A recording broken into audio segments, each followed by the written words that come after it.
आज मैं दो मुद्दों पे फोकस कर रहा हूं आपके समक्ष।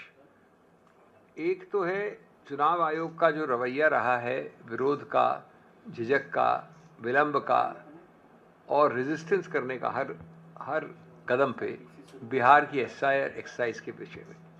और दूसरा, ये दुर्भाग्य की बात है कि कुछ प्रतिशोध की भावना से, कुछ गुस्से की भावना से जो व्यक्ति ये मुद्दे उठाता है चुनाव आयोग के विषय में, पवन खेरा जी जिनसे आप सब परिचित हैं, उनके ऊपर इस प्रकार का प्रहार करना, उनको एक प्रकार से एक अभियुक्त बनाना, आरोपित करना बिना उनसे कोई भी तथ्य पूछे हुए इत्यादि। तो मैं इन दो मुद्दों पे आपको संक्षेप में हिंदी और इंग्लिश में बात करके बताऊंगा। तो दोस्तों, जहाँ तक बिहार का सवाल है, मेरा मुख्य जो बिंदु है वो ये नहीं है बताना कि क्या हुआ। भैया ये ठीक करिए इसको, क्योंकि आप जानते हैं कि क्या हुआ। मैं खुद पेश हो रहा हूँ उच्चतम न्यायालय में, अनेक हियरिंग्स हुई हैं, तो मैं किसी सब जुडिस मैटर के मेरिट्स पे नहीं कहूँगा। लेकिन जो मैं ज़्यादा जागरूक करना चाहता हूँ आपके समक्ष और उठाना चाहता हूँ प्रत्यक्ष रूप से, वो ये बात है कि किस प्रकार से चुनाव आयोग ने हर कदम पर विरोध किया, हर मुद्दे पे, जब तक कि उच्चतम न्यायालय ने एक आदेश नहीं दिया और उसको आदेश में परिवर्तित नहीं किया। ये क्यों है कि एक सांविधानिक संस्था जिसका अधिकार क्षेत्र है, जिसका उत्तरदायित्व है कि वो सांविधानिक मूल्यों को आगे बढ़ावा दे, उसको इसकी आवश्यकता क्या है कि कोर्ट कचहरी उसे आदेश दे। स्वतः बिना आदेश के उन्होंने ऐसे कई कदम क्यों नहीं उठाए बिहार के विषय में? क्या बातें हैं वो? पहला तो ये कि उन्होंने शुरुआत से स्टेक होल्डर्स को, लोगों को किसी रूप से वार्तालाप में, एंगेजमेंट में नहीं रखा और ये नहीं बताया कि 2003 में जो बिहार की एक्साइज हुई थी वो संसद के चुनाव के 1 वर्ष पहले शुरू हुई थी और असेंबली के चुनाव के 2 वर्ष पहले। इस बार अचानक जून के अंत में जो उन्होंने प्रक्रिया शुरू की, बिना किसी चेतावनी, सूचना, बिना हर पक्ष को वार्तालाप में लिए हुए उन्होंने क्यों शुरू किया, ये आज तक हमको उन्होंने बताया नहीं। उनको ये भी मालूम है कि महाराष्ट्र में और अरुणाचल में, पहले की बात है, 2003 की भी बात है, इसी मुद्दे पे एसआईआर एक्सरसाइज स्थगित की गई थी कि चुनाव अभी निकट भविष्य में होने वाले हैं, जैसे कि बिहार में 4 महीने में होने वाले थे, जून में। तो जिस कारणों से उन्होंने पहले ये नहीं किया, वो क्यों किया है, इसका हमको अभी तक रहस्य नहीं बताया गया है। दूसरा, उन्होंने एक पूरी सूची दी कि क्यों, कैसे, कब, किस प्रकार से एसआईआर होगी बिहार में। उस सूची में बहुत सारे दस्तावेजों के नाम लिखे और रोचक है कि उस दस्तावेज का नाम लिखा ही नहीं, उसको हटा दिया लिस्ट से। जो सबसे ज़्यादा प्रचलित है, सबसे ज़्यादा प्रमाणित है, आधार।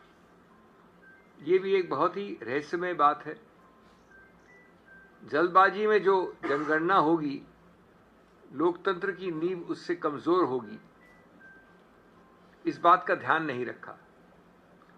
आधार से जुड़ा है हर घर, हर द्वार, फिर भी आयोग क्यों कर रहा है आधार से इनकार, इसका जवाब भी नहीं दिया उन्होंने। राशन, पेंशन, टैक्स में आधार है स्वीकार, तो मतदाता सूची में क्यों है इनकार? ये अब जो हुआ उच्चतम न्यायालय ने कहा, उसकी बात नहीं कर रहा हूं मैं उनके रवैये, उनके रुख की बात कर रहा हूं। तीसरा बिंदु यह है कि जब 65 लाख वोटर प्रस्तावित हटाए गए तो उस वक्त उन्होंने कोई कारण नहीं दिया और उच्चतम न्यायालय ने आदेश दिया, 4 आदेश उच्चतम न्यायालय के, 10 जुलाई, 14 अगस्त, 22 अगस्त और अभी हाल का 8 सितंबर। जैसा मैंने कहा, मैं भी उसका अगुवाई कर रहा हूं। लेकिन जब तक 8 सितंबर 2025 को उच्चतम न्यायालय ने ये नहीं कह दिया कि हमने 3 पहले आदेश दिए थे। पहले हमने एक सुझाव के रूप से कहा था, बाद में हमने बार बार कहा लेकिन आप ये नहीं कर रहे हैं कि आधार को हम स्वीकार करेंगे, इसलिए हमको आज विवश होना पड़ता है ये कहने के लिए कि हमारा आदेश आप परिवर्तित करिए अपने एक सर्कुलर में, अपने एक एडमिनिस्ट्रेटिव ऑर्डर में। ये उन्होंने कहा है 8/9 को। ये दुर्भाग्य की बात है। हम उच्चतम न्यायालय की बात नहीं करें, क्या उन्होंने कहा, उनका तो कहना बाध्य है, कोई विकल्प नहीं रहता उसके बाद। लेकिन आपने अपने आप क्यों नहीं किया? जून से जुलाई से कम 3 आदेश हो गए हैं, आपने क्यों नहीं किया? ये मूल मुद्दा है। उल्टा ये बड़ी एक दुर्भाग्यपूर्ण स्थिति प्रसंग बाहर आया कि उच्चतम न्यायालय के 3 आदेश के बाद, आखिरी वाला 8 सितंबर के, उसके पहले 22 अगस्त और 14 अगस्त के हैं, जब कुछ इलेक्टोरल ऑफिसर्स ने आधार स्वीकार किया तो उनको शो कॉज नोटिस हो गया। ये बात नहीं है उच्चतम न्यायालय के आदेशों की जिसमें आपका कोई भी ऑप्शन नहीं है, ये बात है आपके स्वतः सुशासन की, स्वतः एक संवैधानिक संरक्षक के रूप में अपना उत्तरदायित्व निभाने की।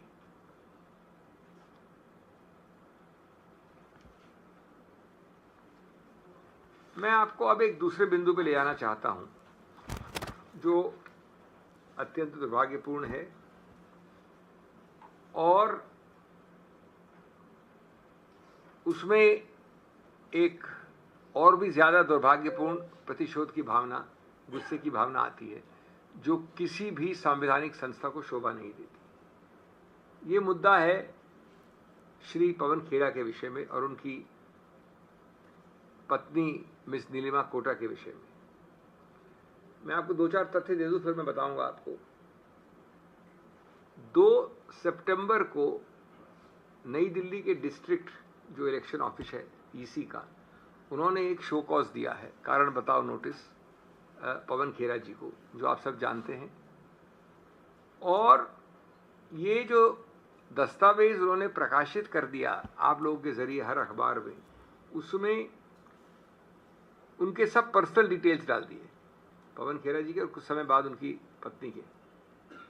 और ये सब किया बिना पवन खेड़ा जी को कोई भी अवसर दिए हुए, बिना प्रायर शो कॉज, प्रायर अवसर, इसमें सीधा छाप के फिर दिया अखबार को। उसका जो टोन है वो एक्यूजेटरी है, दोषी ठहराने वाली भाषा है, मानहानि वाली भाषा है, इन्वेंडो और इंसिनुएशन, संकेतात्मक रूप से किसी के छवि को गिराने की भाषा है। अब इसका क्या मुद्दा है? मूल मुद्दा, गलती तो आपकी है और आप आक्षेप और लांछन लगा रहे पवन खेड़ा पे, ये शोभा नहीं देता। गलती आपकी क्यों है? ये 3 तथ्य आप नोट करें। श्री पवन खेड़ा रजिस्टर्ड हैं इलेक्टर के रूप में कॉन्स्टिट्यूएंसी नंबर 40 में दिल्ली में। 2017 में जब वो जंगपुरा गए तो उन्होंने अपने नए निवास स्थान जंगपुरा के लिए एक पूरी अर्जी तैयार करवा ली, क्योंकि उनको स्थानांतरण करना था। उसके बाद रूल 13 है रजिस्ट्रेशन ऑफ इलेक्टर्स रूल्स में, उसमें एक फॉर्म 6 है, फॉर्म 6 और रूल 13 होता है स्थानांतरण के लिए। उन्होंने वो भरकर इलेक्टोरल रजिस्ट्रेशन ऑफिसर जो जंगपुरा का है उसको दे दिया। उसमें उनके पुराने वाले जो ये दूसरी कॉन्स्टिट्यूएंसी के 40 में थे, उसके सब डिटेल्स डिस्क्लोज कर दिए कि पहले मैं यहाँ था, अब मैं यहाँ आ गया हूँ। और इन्होंने इस दस्तावेज के आधार पर उनको जंगपुरा में डाल दिया, परिवर्तित कर दिया। उसमें उस अर्जी में जो एक्नॉलेज्ड है, जो स्वीकृत है, उसमें पुरानी कॉन्स्टिट्यूएंसी, पुरानी एरिया का सब तथ्य दिए हुए हैं। रिसीट की तारीख है इनके पास 18 अगस्त 2017 की, जब उन्होंने फॉर्म 6 दिया। साल याद रहे 2017, बात खत्म।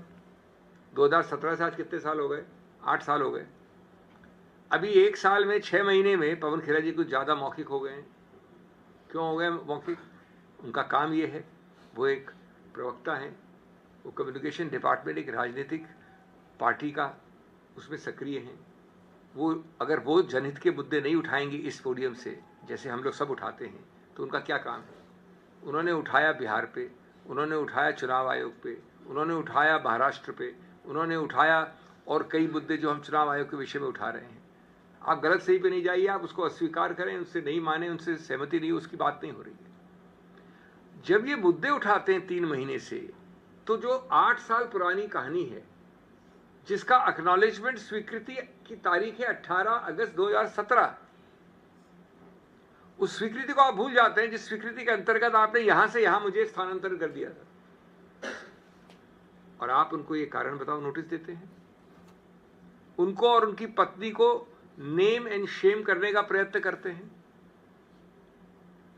इससे पहले आंतरिक जांच तो करते, बुला लेते कि हमको एक खबर आई है कि आप 2 जगह हैं, जरा दिखाइए, वो दिखा देते रिसीट। ये एक मुद्दा है।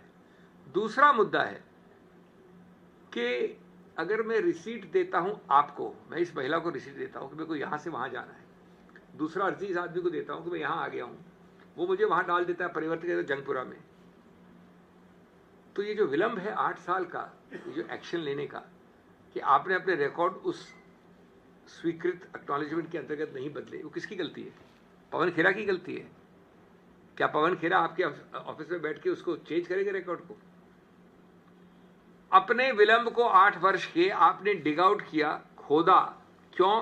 क्योंकि पवन खेरा ने आपके विरुद्ध कुछ बोला, और आपके विरुद्ध नहीं बोला, उन्होंने संस्थापित संस्था संरक्षक संवैधानिक मूल्यों के विषय में आपके विषय में बोला, कोई पर्सनल तो है नहीं।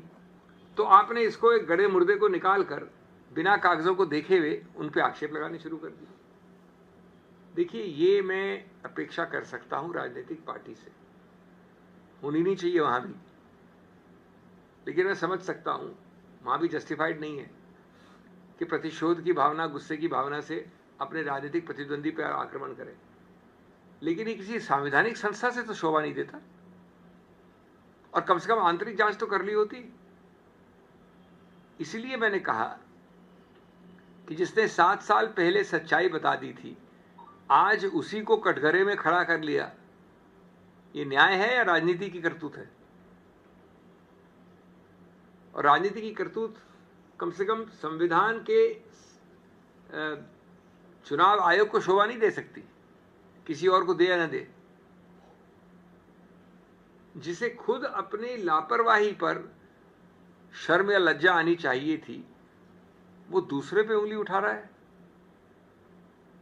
8 साल पुराने बिना चेक किए हुए दस्तावेज, जल्दबाजी में आपको एक गुस्से में कुछ न कुछ शो को नोटिस इशू करना है, तो आपने बुलाया नहीं, पूछा नहीं, बातचीत नहीं की, और एक बिल्कुल उनके छवि को नुकसान पहुंचाने के भावना से आपने उन पर अटैक लगा दिया। तो मैं अंत में संक्षेप में ये कहूंगा कि कई प्रश्न इससे उठते हैं।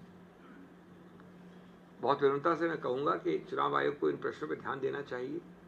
नंबर 1 प्रश्न कि आपने चुनाव आयोग, माननीय चुनाव आयोग, एक बार भी अपने आंतरिक रिकॉर्ड्स में क्यों नहीं एक इंक्वायरी की, एक जांच की, इस सब प्रक्रिया को शुरू करने से पहले, कि 2017 में आपकी अनुमति के साथ वो ए से बी गए थे और एक्नॉलेजमेंट की अर्जी पड़ी है, उनके बाद तारीख मैंने दे दी आपके सामने।